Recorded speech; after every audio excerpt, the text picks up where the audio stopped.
नमस्कार, आप देख रहे हैं इंडिया न्यूज पंजाब हिमाचल। मैं हूं आपके साथ तरनजीत। बुलेटिन की शुरुआत करते हैं। बड़ी खबर आपको इस वक्त की बता देते हैं। त्रिपुरा के सीएम बिप्लब कुमार देव का विवादित बयान सामने आया है। उन्होंने कहा है कि जाट और पंजाबी समुदाय पर उन्होंने विवादित टिप्पणी की थी। पंजाबी और जाटों में उन्होंने बताया था कि दिमाग कम होता है, ऐसा कहा बिप्लब ने। विरोध के बाद सीएम बिप्लब कुमार देव ने माफी भी मांगी है। तो बड़ी खबर आपको इस वक्त की बता देते हैं। त्रिपुरा के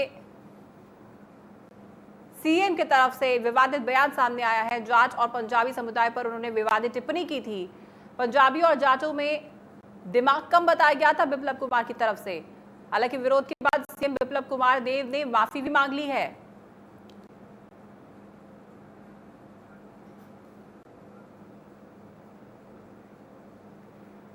तो आपको बता दें कि त्रिपुरा के सीएम बिप्लब कुमार देव का विवादित बयान सामने आया है। उनका कहना है कि पंजाबी और जाटों में दिमाग कम होता है। विवादित बयान उन्होंने दिया था।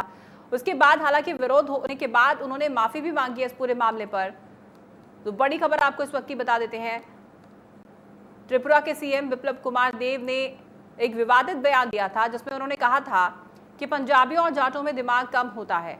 उसके बाद जब उनका विरोध किया गया तो उन्होंने इस पूरे मामले पर माफी भी मांगी है।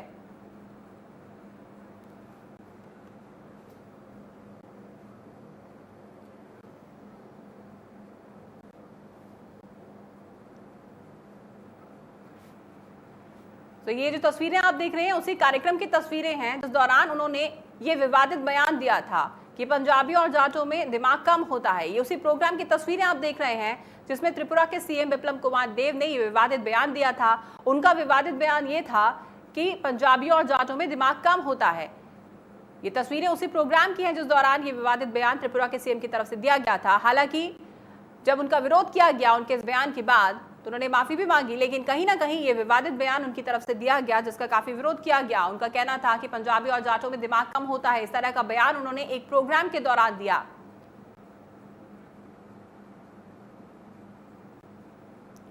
आपको बता दें कि इस विवादित बयान के बाद बिप्लब कुमार देव ने हालांकि माफी भी मांगी ट्विटर के जरिए।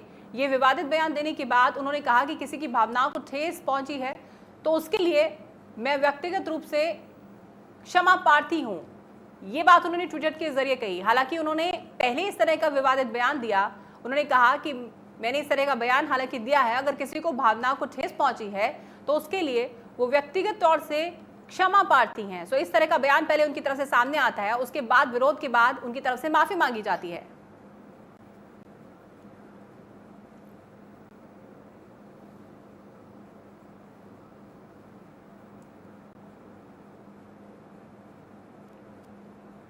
वहीं इस विवादित बयान पे मनजिंदर सिंह सिरसा और कांग्रेस नेता का क्या कुछ कहना है आपको दिखाते हैं। त्रिपुरा के मुख्यमंत्री बिप्लब देव जी ने जो सिखों के लिए अल्फाज इस्तेमाल किए, ये कहते हुए कि वो दलेर भी हैं, दरियादिल भी हैं, लेकिन दिमाग की कमी है, ये एक बहुत ही एतराज़जोग निंदाजनक अल्फाज हैं। मैं जरूर बिप्लब देव जी को ये कहना चाहता हूँ, अगर किसी में दिमाग की कमी है तो आप हैं जिन्होंने ना तो इतिहास पढ़ा है ना आपको इतिहास की जानकारी है। एक मुख्यमंत्री जो कि एक संवैधानिक कुर्सी पर बैठा है उसको बोलने से पहले 1000 बार सोचना चाहिए। शायद आपको गुरतेज सिंह जैसे लोगों को नहीं पता जिनके नाम थॉमस एडिसन से भी ज्यादा पेटेंट हैं, और आपने बड़े सहज अल्फाजों में हमारे बारे में ये बात कह दी। मुझे जानकारी मिली कि अभी ट्वीट पर उन्होंने माफी मांगी है। अच्छा होता अगर वो पढ़ते बोलने से पहले पढ़ लेते। और आज भी मैं उनको जरूर ये कहना चाहता हूं, अच्छा होगा अगर आप मुख्यमंत्री की कुर्सी छोड़कर पहले पढ़ें, पहले आप अपनी बुद्धि में इजाफा करें और आप जानकारी रखें कि इस देश के महान लोग जो हैं उनकी बुद्धि में कमी नहीं है, लेकिन हम लोगों को आंकने वाले की बुद्धि में कमी है। ये आपको ज्ञान पहले आना जरूरी है। ਅੱਜ त्रिपुरा के मुख्यमंत्री बिप्लब कुमार देव ने एक बड़ा ही निंदनयोग बयान दिता है, जिस विच उन्हें पंजाबियों नूं बादूआ ते हरियाणे के जाटां नूं बददिमाग दस्सिया। ये उही आदमी है जिम ट्रेनर सी जिहड़ा महाभारत दे वेले दसदा सी कि सैटेलाइट हुंदी सी। ये उही आदमी है जिहड़ा कहंदा सी कि जिहड़ा सिविल सर्विस का एग्जाम है वो कला सिविल इंजीनियर दे सकदा। मैं पूछना चाहता कि बीजेपी का ये आपदा वर्जन है पंजाबियों लई ते हरियाणे के जाटां लई, ਤੇ ਇਹ ਪਰਿਵਾਰ ਪਾਕਿਸਤਾਨ ਤੋਂ 1969 ਦੇ ਵਿੱਚ ਹਿੰਦੁਸਤਾਨ ਦੇ ਵਿੱਚ ਆਇਆ ਹੋਇਆ ਵਾ। ਪਾਕਿਸਤਾਨ ਲਈ ਤਾਂ ਬੜੀ ਜ਼ਹਿਰ ਉਗਲਦੇ ਹੋ ਤੇ ਇਹ ਜੇ ਜ਼ਹਿਰੀਲੇ ਆਦਮੀਆਂ ਨੂੰ ਤੁਸੀਂ ਆਪ ਦਾ ਮੁੱਖ ਮੰਤਰੀ ਬਣਾਉਂਦੇ ਹੋ। ਇਹਨਾਂ ਚੀਜ਼ਾਂ ਤੇ ਸਪਸ਼ਟ ਕਰਨਾ ਚਾਹੀਦਾ ਬੀਜੇਪੀ ਸਰਕਾਰ ਨੂੰ। ਤੇ ਅੱਜ ਮੈਂ ਦੁਸ਼ਯੰਤ ਚੌਟਾਲਾ ਨੂੰ ਵੀ ਪੁੱਛਦਾ ਕਿ ਉਹ ਇਸ ਬੰਦੇ ਦੇ ਬਿਆਨ ਨਾਲ ਸਹਿਮਤ ਹੈ ਜਿਹਦੀ ਭਾਈਵਾਲ ਸਰਕਾਰ ਦੇ ਵਿੱਚ ਉਹ ਉਪ ਮੁੱਖ ਮੰਤਰੀ ਹੈ। ਤੇ ਸੁਖਬੀਰ ਬਾਦਲ ਨੂੰ ਵੀ ਕਲੀਅਰ ਕਰ ਦੇਣਾ ਚਾਹੀਦਾ ਕਿਉਂਕਿ ਉਹ ਵੀ ਜੱਟ ਨੇ, ਪੰਜਾਬੀ ਨੇ, ਉਹ ਵੀ ਕਲੀਅਰ ਕਰ ਤੇ ਇਹਦੀ ਜਿੰਨੀ ਵੱਧ ਤੋਂ ਵੱਧ ਨਿੰਦਾ ਕੀਤੀ ਜਾ ਸਕੇ ਉਨੀ ਹੈ। ਧੰਨਵਾਦ। तो त्रिपुरा के सीएम का ये बयान जिसमें उन्होंने कहा कि पंजाबी और जट जो हैं उनमें दिमाग की कमी होती है, हालांकि फिजिकली वो बहुत स्ट्रांग होते हैं। हालांकि उन्होंने कहा कि बंगाली जो होते हैं वो काफी ज्यादा इंटेलिजेंट होते हैं। ये तमाम बयान उन्होंने इस प्रोग्राम के दौरान दिए जो आप इस वक्त तस्वीरें देख रहे हैं। इसी में ज्यादा अपडेट के लिए हमारे संवाददाता नकुल अरोड़ा हमारे साथ जुड़ गए हैं। नकुल, त्रिपुरा के सीएम की तरफ से इस तरह का बयान सामने आता है, उनका कहना है कि पंजाबी और जाटों में दिमाग की कमी होती है, हालांकि फिजिकली स्ट्रांग होते हैं। किस तरह से देखेंगे हम इसे? ਤਰਨ ਦੱਸਦੀ ਬਿਪਲਬ ਕੁਮਾਰ ਦੇਵ ਜਿਹੜੇ ਕਿ ਮੁੱਖ ਮੰਤਰੀ ਨੇ ਤ੍ਰਿਪੁਰਾ ਦੇ, ਉਹਨਾਂ ਨੇ ਇੱਕ ਵਿਵਾਦਿਤ ਬਿਆਨ ਦਿੱਤਾ। ਬਿਆਨ 'ਚ ਉਹ ਇਹ ਕਿਹਾ ਕਿ ਜਾਟ ਤੇ ਪੰਜਾਬੀ ਉਹਨਾਂ ਤੇ ਦਿਮਾਗ ਘੱਟ ਹੁੰਦਾ ਹੈ, ਸਟਰੈਂਥ ਜ਼ਿਆਦਾ ਹੁੰਦੀ, ਜਾਨ ਜ਼ਿਆਦਾ ਹੁੰਦੀ ਹੈ, ਪਰ ਦਿਮਾਗ ਘੱਟ ਹੁੰਦਾ ਹੈ। ਇਹ ਇੱਕ ਵਿਵਾਦਿਤ ਬਿਆਨ ਉਹਨਾਂ ਵੱਲੋਂ ਦਿੱਤਾ ਗਿਆ ਜਿਹਦੇ ਦੇ ਸਿਆਸੀ ਪਾਰਟੀਆਂ ਨੇ ਉਹਨਾਂ ਨੂੰ ਆੜੇ ਹੱਥ ਲਿਆ। ਕਾਂਗਰਸ ਨੇ ਸਾਫ਼ ਕੀਤਾ ਕਿ ਇਹ ਬੀਜੇਪੀ ਕਲੀਅਰ ਕਰੇ ਇਹ ਉਹਨਾਂ ਦਾ ਸਟੈਂਡ ਹੈ ਕਿ ਜਾਂ ਪਾਰਟੀ ਦਾ ਸਟੈਂਡ ਹੈ। ਹਾਲਾਂਕਿ ਮਾਫੀ ਮੰਗ ਲਈ ਟਵਿੱਟਰ ਦੇ ਉੱਤੇ ਕਿ ਮੈਂ ਪ੍ਰਾਊਡ ਕਰਦਾ ਸਿੱਖ ਕਮਿਊਨਿਟੀ ਤੋਂ, ਜਾਟ ਕਮਿਊਨਿਟੀ ਤੋਂ, ਮੇਰੇ ਕੁਝ ਦੋਸਤ ਵੀ ਹੈ ਇਸ ਕਮਿਊਨਿਟੀ ਦੇ ਵਿੱਚ, ਪਰ ਮੈਂ ਹਾਲਾਂਕਿ ਕੁਝ ਲੋਕਾਂ ਨੂੰ ਦੇਖਦੇ ਹੋਏ ਇਹ ਬਿਆਨ ਦਿੱਤਾ ਸੀਗਾ। ਹਾਲਾਂਕਿ ਮਾਫੀ ਮੰਗ ਲਈ ਟਵਿੱਟਰ ਦੇ ਉੱਤੇ 2 ਘੰਟੇ ਪਹਿਲਾਂ ਉਹਨਾਂ ਨੇ ਇੱਕ ਮਾਫੀ ਮੰਗੀ ਹੈ, ਪਰ ਕਿਤੇ ਨਾ ਕਿਤੇ ਆਹਤ ਕੀਤਾ ਇਹਨਾਂ ਨੇ ਸਾਰੀ ਜਿਹੜੀ ਕਮਿਊਨਿਟੀ ਨੂੰ, ਚਾਹੇ ਉਹ ਸਿੱਖ ਕਮਿਊਨਿਟੀ ਹੋਵੇ ਚਾਹੇ ਉਹ ਜਾਟ ਕਮਿਊਨਿਟੀ ਹੋਵੇ। ਤੇ ਤਰਨ ਇਸ ਚੀਜ਼ ਨੂੰ ਲੈ ਕੇ ਅਗਰ ਗੱਲ ਕੀਤੀ ਜਾਵੇ, ਅਸੀਂ ਮਨਜਿੰਦਰ ਸਿੰਘ ਸਿਰਸਾ ਜਿਹੜੇ ਕਿ DSG ਦੇ ਪ੍ਰੈਜ਼ੀਡੈਂਟ ਹੈ, ਉਹਨਾਂ ਨੇ ਵੀ ਸਾਫ਼ ਕੀਤਾ ਕਿ ਅਗਰ ਦਿਮਾਗ ਦੀ ਕਮੀ ਹੈ ਤੇ ਲੱਗਦਾ ਉਹਨਾਂ 'ਚ ਆਪ ਹੈ, ਕਿਉਂਕਿ ਸਿੱਖ ਸਕਾਲਰਸ ਕਦੇ ਸਿੱਖ ਤੇ ਵੈਸੇ ਵੀ ਸਕਾਲਰਸ ਰਹੇ ਨੇ, ਇਹ 'ਚ ਕਿਤੇ ਦੋ ਰਾਏ ਨਹੀਂ ਹੈ ਔਰ ਕੋਈ ਲੁਕੀ ਗੱਲ ਨਹੀਂ ਹੈ। ਤੇ ਇੱਕ ਵਿਵਾਦਿਤ ਬਿਆਨ ਤ੍ਰਿਪੁਰਾ ਦੇ ਸੀਐਮ ਵੱਲੋਂ ਦਿੱਤਾ ਗਿਆ ਔਰ ਬਿਲਕੁਲ ਮਾਫੀ ਮੰਗਣੀ ਵੀ ਬਣਦੀ ਸੀ, ਮਾਫੀ ਮੰਗੀ ਵੀ ਹੈ। ਔਰ ਜਿਵੇਂ ਇੱਕ प्रेस क्लब से जाके उन्होंने माफी मांगी, होता ही जिवें ट्विटर पे माफी मांगी, उन्होंने बोल के भी माफी मांगी। बिल्कुल नकुल, यहाँ पर कहीं ना कहीं उनकी मंशा समझ नहीं पा रहे हैं, क्योंकि जिस तरीके से उन्होंने एक तरफ ये बयान दे दिया, ये विवादित बयान दिया कि दिमाग की कमी होती है, फिजिकली वो स्ट्रांग होते हैं, दूसरी तरफ कहा कि बंगालीज बहुत इंटेलिजेंट होते हैं, और इसके बाद उनका कहना है कि हालांकि फ्रीडम स्ट्रगल में इन दोनों कम्युनिटीज ने, पंजाबीज और जट्स ने बहुत ज्यादा हेल्प की है, और फिर उसके बाद उनका ये ट्विटर के जरिए माफी वाला बयान सामने आता है। क्या उनकी मंशा रही होगी, क्यों उन्होंने ऐसा विवादित बयान दिया है? स्टैंड क्लियर नहीं है। देखो, एक कंपेयर करना किसी कम्युनिटी ਨੂੰ ਵਾਕਈ ਗਲਤ ਹੈ। ਭਾਰਤ ਵਰਗਾ ਦੇਸ਼ ਜਿੱਥੇ ਹਰ ਲੋਕ, ਜਿੱਥੇ ਹਰ ਧਰਮ ਦੇ ਲੋਕ ਰਹਿੰਦੇ ਨੇ, ਇੱਥੇ ਅਜਿਹੀ ਗੱਲ ਕਰਨਾ ਵਾਕਈ ਗਲਤ ਚੀਜ਼ ਹੈ। ਕਹਿਣਾ ਪੰਜਾਬੀਆਂ 'ਚ ਦਿਮਾਗ ਘੱਟ ਹੈ, ਜੱਟਾਂ 'ਚ ਦਿਮਾਗ ਘੱਟ ਹੈ ਔਰ ਬੰਗਾਲੀਆਂ 'ਚ ਦਿਮਾਗ ਜ਼ਿਆਦਾ ਇੰਟੈਲੀਜੈਂਟ ਨੇ, ਕਿਤੇ ਨਾ ਕਿਤੇ ਗਲਤ ਬਿਆਨ ਜਿਹੜਾ ਦਿੱਤਾ ਗਿਆ ਤ੍ਰਿਪੁਰਾ ਦੇ ਸੀਐਮ ਵੱਲੋਂ। ਔਰ ਅਜਿਹੀ ਜਿਹੜੀ ਸ਼ਬਦਾਵਲੀ ਉਹ ਨਹੀਂ ਵਰਤਣੀ ਚਾਹੀਦੀ ਕਿਸੇ ਵੀ ਕਮਿਊਨਿਟੀ ਦੇ ਲਈ, ਔਰ ਆਪਣੇ ਜਿਹੜੇ ਸ਼ਬਦ ਵਾਪਸ ਲੈਣੇ ਚਾਹੀਦੇ। ਮਾਫੀ ਮੰਗੀ ਹੈ ਔਰ ਸ਼ਬਦ ਬਿਲਕੁਲ ਵਾਪਸ ਲੈਣੇ ਚਾਹੀਦੇ। ਕਿਸੇ ਵੀ ਕਮਿਊਨਿਟੀ ਨੂੰ ਟਾਰਗੇਟ ਨਹੀਂ ਕਰਨਾ ਕਿਉਂਕਿ ਸਿੱਖ ਇਤਿਹਾਸ ਸਾਰੇ ਜਾਣਦੇ ਆ, ਸਿੱਖ ਇਤਿਹਾਸ ਨੂੰ ਬਹੁਤ ਵੱਡੇ ਸਕਾਲਰਸ ਜਿਹੜੇ ਰਹੇ ਨੇ ਸਿੱਖ ਇਤਿਹਾਸ ਦੇ ਵਿੱਚ, ਤੇ ਇੱਕ ਵੱਡਾ ਬਿਆਨ और गलत बयान ਜਿਹੜਾ त्रिपुरा ਦੇ ਮੁੱਖ ਮੰਤਰੀ बिल्कुल एक बहुत बड़ा और गलत बयान त्रिपुरा के सीएम की तरफ से दिया गया है। नकुल, तमाम अपडेट के लिए बहुत बहुत धन्यवाद। बहुत ही बड़ा विवादित बयान त्रिपुरा के सीएम ने दिया है। उनका कहना है कि पंजाबीज और जट्स में दिमाग की कमी होती है, लेकिन फिजिकली वो बहुत स्ट्रांग होते हैं। फिर कुछ टाइम बाद उनका बयान आता है कि दोनों ही कम्युनिटीज ने हालांकि फ्रीडम स्ट्रगल में बहुत हेल्प की है, उसके बाद तारीफ की जाती है उनकी तरफ से, और फिर कहा जाता है दूसरी तरफ कि बंगालीज जो है वो काफ़ी इंटेलिजेंट होते हैं। तो यहाँ पर सवाल ये उठता है कि एक सीएम जिसकी तरफ से इस तरह की टिप्पणी दी जाती है, विवादित बयान दिया जाता है, कहीं ना कहीं यहाँ पर सवालिया निशान जरूर खड़े होते हैं कि कोई हक नहीं है किसी को दो कम्युनिटीज़ को कंपेयर करने का, लेकिन यहाँ पर उनकी तरफ से कंपैरिजन किया गया है जिसकी निंदा सब तरफ की जा रही है। सो त्रिपुरा के सीएम बिप्लब कुमार देव ने विवादित बयान दिया है। उनका कहना था, इस विवादित बयान में एक प्रोग्राम के दौरान उन्होंने ये बयान दिया जिसमें उन्होंने कहा कि पंजाबीज और जट्स में दिमाग की कमी होती है, फिजिकली बेशक वो स्ट्रांग होते हैं, लेकिन उसके कुछ ही देर बाद उनको ये लगने लगा कि दोनों कम्युनिटीज़ ने काफ़ी ज़्यादा योगदान दिया है फ्रीडम स्ट्रगल में, और उसके बाद उन्होंने जब उन्हें एहसास हुआ कुछ ही घंटों में, तो उन्होंने माफ़ी भी मांगी ट्विटर के ज़रिए और कहा कि मेरा मकसद था किसी की भावनाओं को ठेस पहुंचाना नहीं है, अगर पहुंची है ठेस तो मैं व्यक्तिगत रूप से क्षमा प्रार्थी हूं। सो कहीं ना कहीं इस तरह के जब बयान सामने आते हैं, वो भी एक मुख्यमंत्री की तरफ से, वहां पर एक सवाल निशान जरूर खड़ा होता है कि आखिर क्यों इस तरह की बयानबाजी पहले कर दी जाती है, फिर उसके बाद ट्विटर के जरिए माफ़ी मांग ली जाती है। वहीं उनका यह भी कहना था कि बंगालीज काफी इंटेलिजेंट होते हैं। तो यहाँ पर कहीं भी किसी को कोई हक नहीं है कि दो कम्युनिटीज को कंपेयर किया जाए, कौन इंटेलिजेंट है, कौन लेस ब्रेनी है। तो किसी भी कम्युनिटी को कंपेयर करने का हक नहीं है, ये कहने का कि किसी में कम दिमाग है, कोई ज्यादा इंटेलिजेंट है। तो यहाँ पर कहीं ना कहीं निंदा त्रिपुरा के सीएम बिप्लब कुमार देव की जा रही है उनके इस विवादित बयान पर जो उनकी तरफ से दिया गया एक प्रोग्राम के दौरान।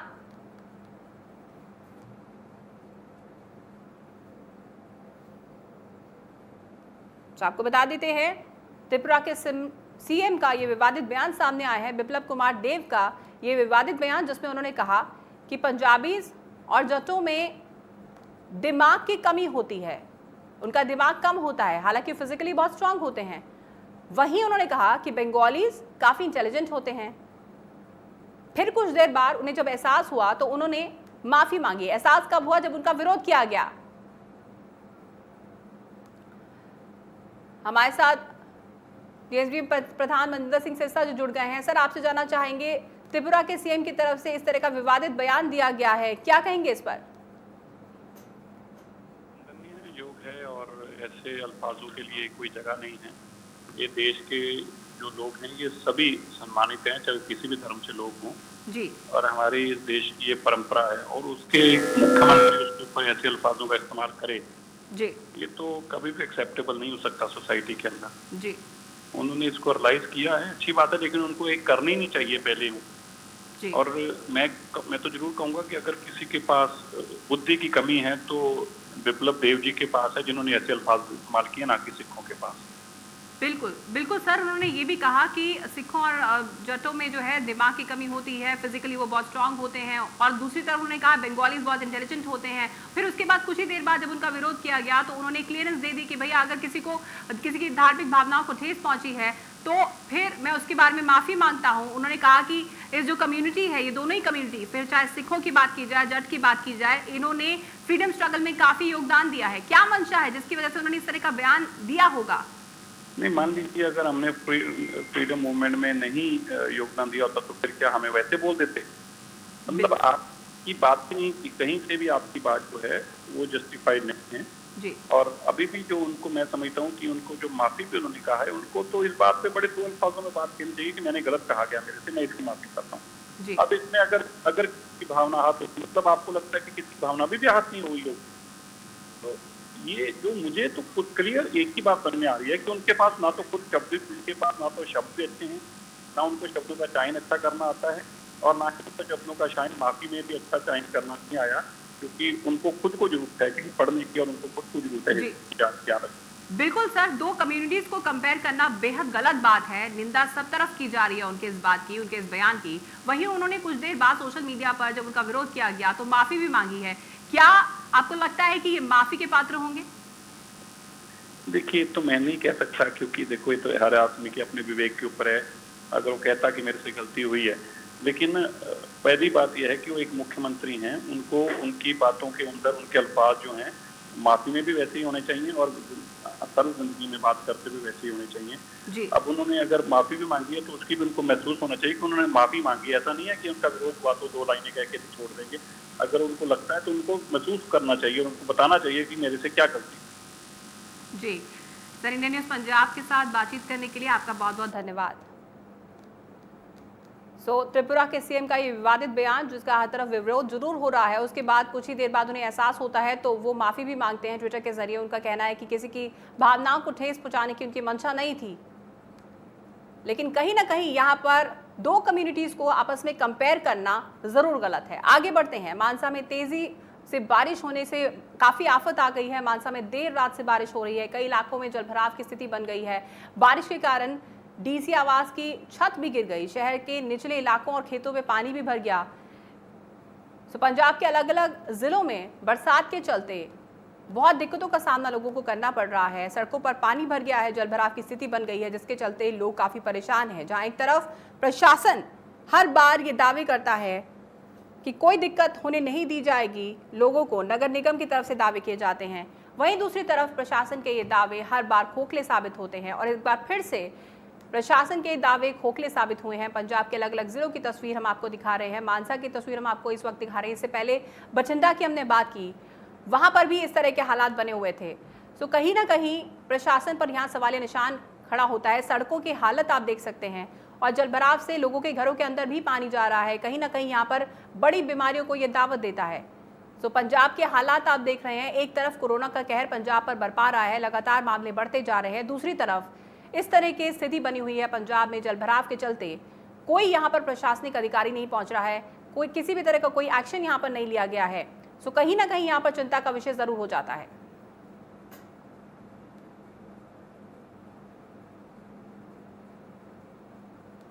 वहीं आपको बता दें कि बारिश की वजह से डीसी आवास की छत भी गिरी, लेकिन उसके बाद भी प्रशासन की तरफ से कोई सुध नहीं ली गई है। नगर निगम की तरफ से कहा गया था कि पानी की निकासी के लिए लोगों को पहुंचाया जाएगा, लेकिन कोई एक्शन यहां पर अभी तक नहीं लिया गया है, जिसके चलते लोग खासा परेशान हो रहे हैं। कई दिक्कतों का सामना लोगों को करना पड़ रहा है।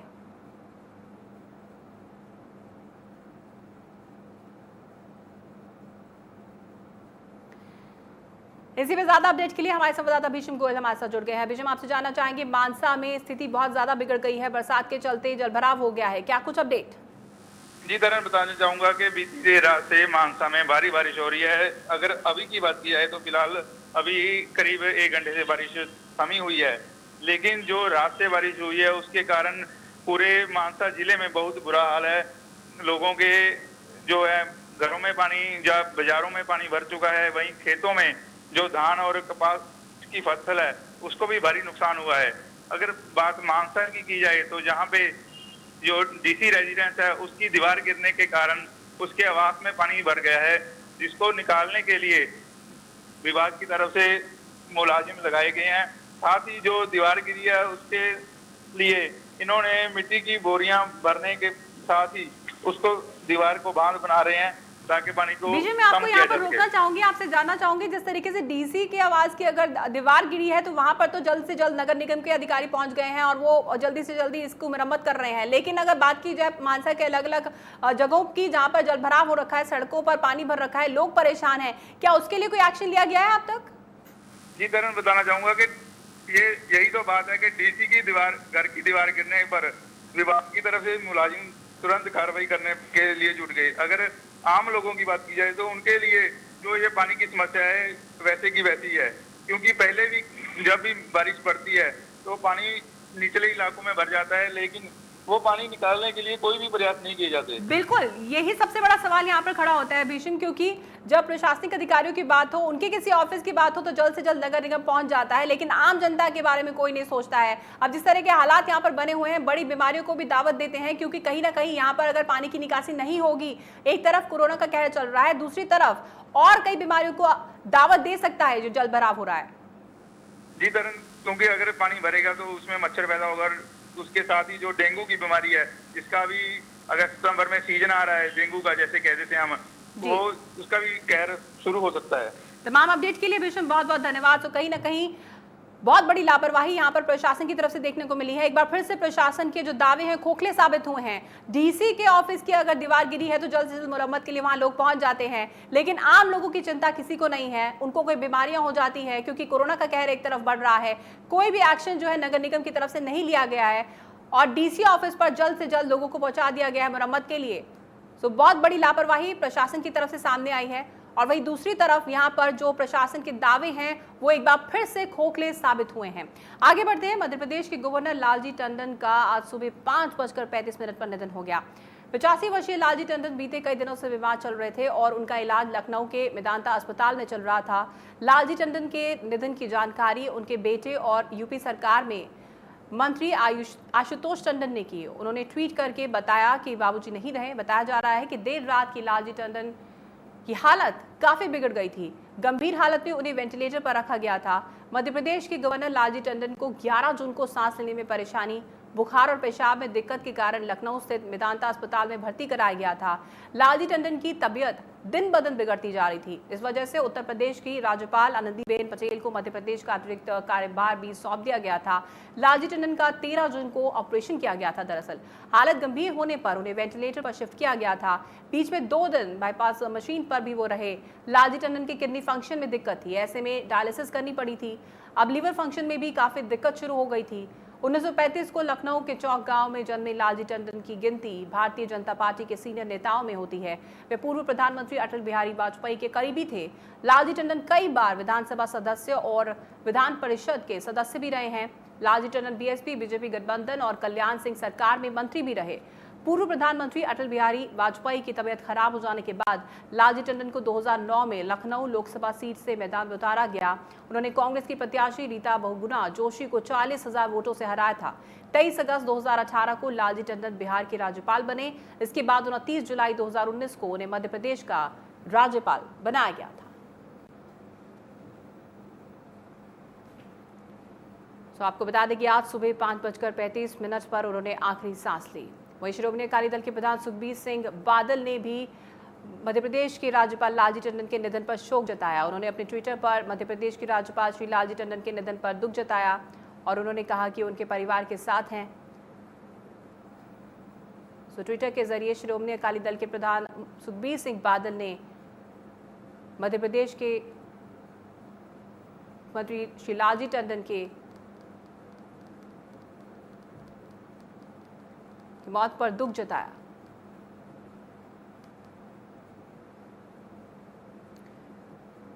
वहीं बठिंडा में देर रात हुई तेज बारिश की वजह से कई इलाकों में पानी भर गया है। इस दौरान लोगों को भारी परेशानियों का सामना करना पड़ रहा है। वहीं बारिश की वजह से 3 मकानों की छत भी गिर गई, जिसमें करीब 12 लोग जख्मी हो गए, जिन्हें नजदीकी अस्पताल में भर्ती कराया गया। तो ये सिर्फ बठिंडा की बात नहीं है, इससे पहले हमने आपको मानसा की भी तस्वीर दिखाई थी।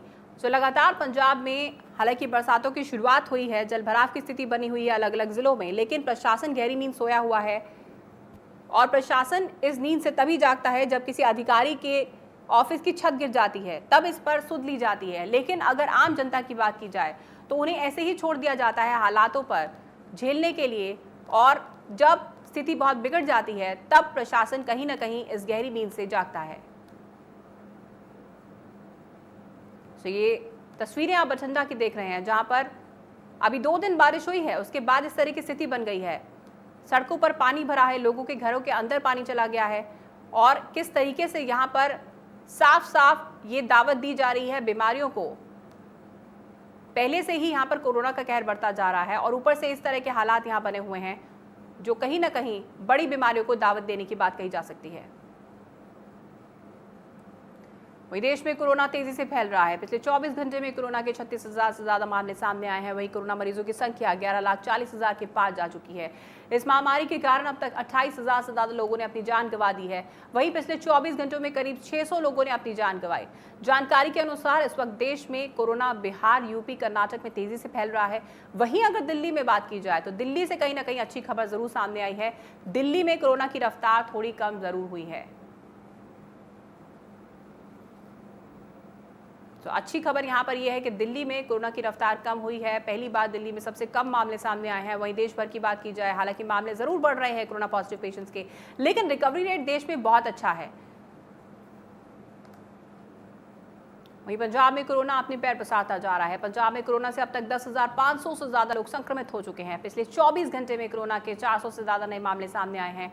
वहीं प्रदेश में इस महामारी से मरने वालों की संख्या 260 के पार जा चुकी है। सोमवार को प्रदेश में कोरोना से 8 लोगों ने अपनी जान गंवाई। वहीं पंजाब का रिकवरी रेट भी काफी अच्छा है। हालांकि कैप्टन सरकार लगातार कोरोना को रोकने का प्रयास कर रही है, लेकिन फिर भी रोजाना कोरोना के मामले जो है पंजाब में बढ़ रहे हैं। आपको बता दें कि पंजाब में नए मामलों के सबसे ज्यादा आंकड़े 400 के पार यानी कि आज ही आए हैं।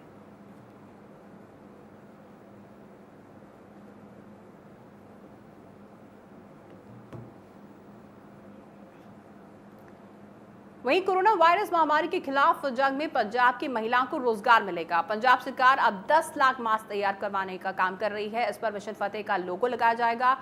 मास्क तैयार करने के लिए पंजाब के सभी जिलों के डीसी को निर्देश भी जारी किए गए हैं। एक मास्क को तैयार करने के लिए 5 रुपए दिए जाएंगे। इससे महिलाएं 10 लाख मास्क तैयार करके 50 लाख रुपए कमा सकती हैं। इन मास्क को पंजाब सरकार की ओर से लोगों को मुफ्त मुहैया करवाया जाएगा। सो मिशन फतेह के तहत महिलाओं को रोजगार दिया जा रहा है। पंजाब में एक अच्छी पहल की गई है सरकार की तरफ से। 10 लाख मास्क बनाने का काम महिलाओं को दिया जाएगा और एक मास्क बनाने के 5 रुपए मिलेंगे। सो कहीं ना कहीं महिलाओं के लिए एक अच्छी अपॉर्चुनिटी है रोजगार के नजरिए से अगर देखा जाए तो।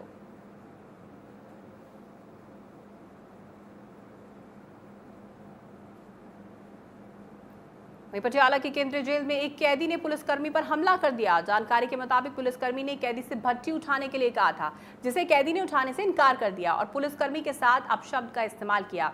साथ ही पुलिसकर्मी पर हमला भी किया। इसी बीच कैदी बेकाबू हो गया और अपने आप को भी चोट पहुंचाने लगा। फिलहाल पुलिस ने धारा 146 और 353 के तहत मामला दर्ज कर लिया है और आगे की कार्रवाई शुरू कर दी है। सो पटियाला केंद्रीय जेल से ही मामला सामने आया, जहां पर कैदी ने खुद को चोट पहुंचाई। इस तरह के मामले लगातार सामने आते रहे हैं पटियाला की केंद्रीय जेल से, लेकिन कहीं ना कहीं यहाँ पर जेल प्रशासन की तरफ से कोई एक्शन नहीं लिया जाता है, जो कि चिंता का विषय है।